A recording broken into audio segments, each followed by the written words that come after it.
My name is Lester LEFKOWITZ. I've been a professional photographer for over 30 years. Photography is my entire life. I eat, sleep, and breathe photography, and I love it. The type of photography I do is industrial, scientific, technical, medical. It's very different than what most people think of as photography.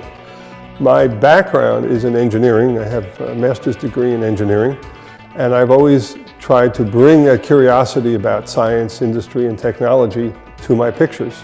There are lots of photographers who do landscape and people and portraits and even weddings, but I've tried to differentiate myself, and maybe in an area that's a little less competitive, by working in the type of photography I do, which one, I enjoy, and two, doesn't have quite so much competition.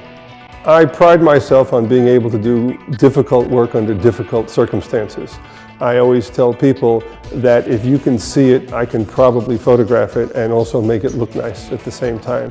So I find myself climbing towers and going in underground mines, hanging off precarious perches just to get what I think will be a more interesting photograph. And that's the fun part of my business, is making a silk purse out of a sow's ear, as they say. Most of the work I do is on location, in factories and hospitals and unusual locations. And my job is to go into a place that's not particularly visually interesting and come out with visually interesting pictures. That's a great challenge and something I enjoy immensely. Many of my clients come to me because they know I can do the unusual, the special, and the difficult. Very often they ask me if I can do something, and I say yes, and after I say that, I try to figure out how I'm going to do it. A big part of my work is preparation. Generally, the preparation takes 3 or 4 or 5 times longer than the actual photography. Finding out what's involved, what I can expect, how I can work, where I can stand, safety issues, time of day, contact, enormously important to make good pictures. If I just show up and hope I get good photographs, the chances of that happening are very small. A typical example of where preparation is really crucial to the success of the picture is this project at a granite quarry in Georgia. These people provide granite for headstones in cemeteries. I spent a good long day prior to photographing with the manager, with some of the crew, getting an understanding of how they work, what safety equipment was necessary, where I could stand, dust issues. The place is so noisy that I needed 2 forms of hearing protection, earplugs and muffs that go on top of your ears. Basically, you have to operate with hand signals because nobody can hear you. Lots of heavy machinery, a little dangerous, but 5 hours of photography got great pictures because I spent 10 to 12 hours in preparation the day before. Another assignment where preparation is crucial, this is pouring of gold ingots. Very, very hot, very, very dangerous, and the whole thing happens in maybe 3 or 5 minutes. So the day before, I did a walkthrough with the crew. They explained where people would stand, where it was safe for me to stand, and when it happened, it was like shooting fish in a barrel in 3 or 4 minutes, and it was over. Other than the subject matter, the most important part of a picture for me is the light and how it affects the feeling of the photograph.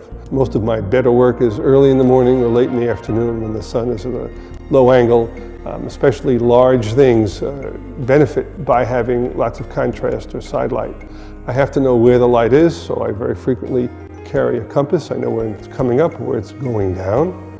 And very often I want just that wonderful period of dusk when there's the transition between no light and lights in buildings or on structures. So those are crucial times for me to photograph. And you're running around a lot because you typically only have 20 minutes or a half hour to do all your photography.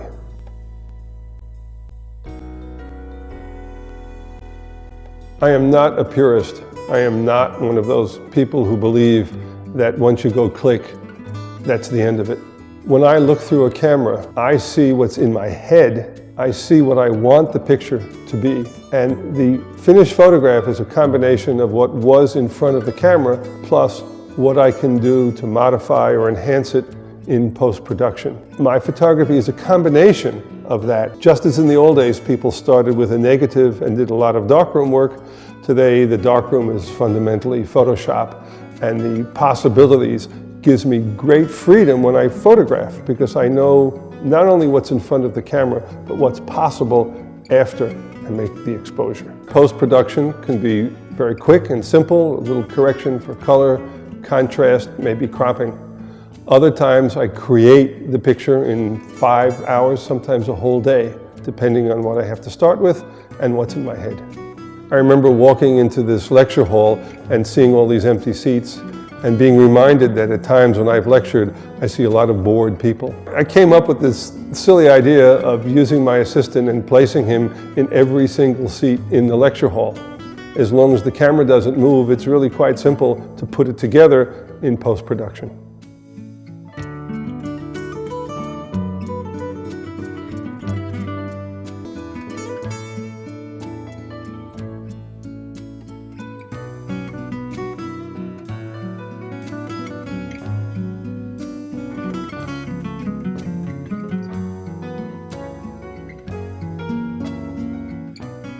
For the type of photography that I do, very often under unusual conditions, I need quite a range of gear, particularly a variety of lenses, and my camera bodies are all professional. 12 megapixels seems to be more than adequate. A lot of my pictures get used for billboards and posters. I'm a big believer in the little things that can make or break a shoot. So I carry lots of extra memory cards. You never know what you're going to need. I carry lots of extra batteries, both for the camera and for flash and other peripherals. I use electric cable releases a lot. If it's important, I always carry a spare, so I have 2 of those. Backup, I carry spare recorders for downloading my digital files. Notebooks, I'm always taking notes, so if 1 is good, 2 is better.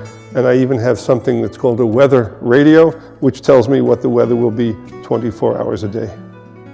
A frustration that I have, and I'm sure lots of other professional photographers have, is trying to get clients to understand what's involved in doing a really good job and making some great photographs. And it really is a process of education. Unfortunately today, with digital cameras that are so automatic, everybody's taking pictures and everybody thinks it's easy. But the difference between going snap and the kind of work I do is huge. And what the client has to understand is that to get these really great pictures that are not just simple snapshots requires a lot of expertise, a lot of equipment, and a lot more time than they understand.